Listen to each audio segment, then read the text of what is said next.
Let me ask you, you're being critical of President Obama's posture towards Russia, but President-elect Trump seems to have a friendly posture towards Russia, one that must upset you given the fact that you've long been suspicious of Vladimir Putin. When President-elect Trump called you to discuss the nomination of General Mattis for Secretary of Defense, which will obviously go through your committee, did you raise your concerns about Russia to him?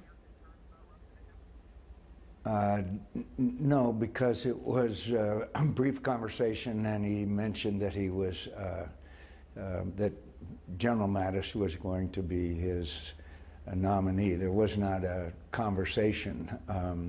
But look, Jake, what's happening here?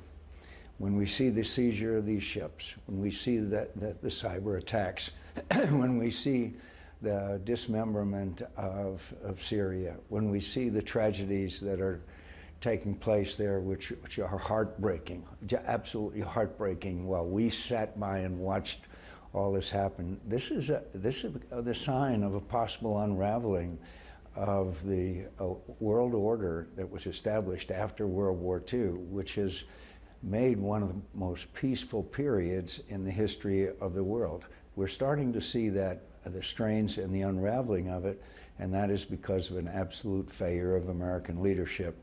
When America doesn't lead, a lot of other bad people do, and that's why we're seeing this slaughter in Aleppo that breaks your heart.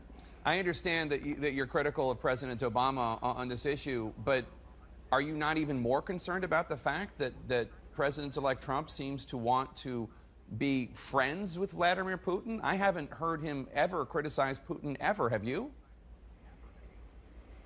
No, I have not heard him criticize Putin. I think reality is going to intercede at one point or another just because of the Russian activities.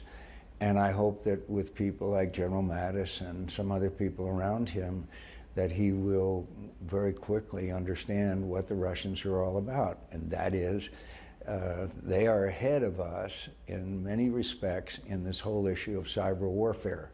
So we not only need a select committee on exactly what they did in this case, but the whole issue of cyber warfare, where we have no strategy and no policy, because it is one of the areas where they have an advantage, perhaps the only area where our adversaries have an advantage over us.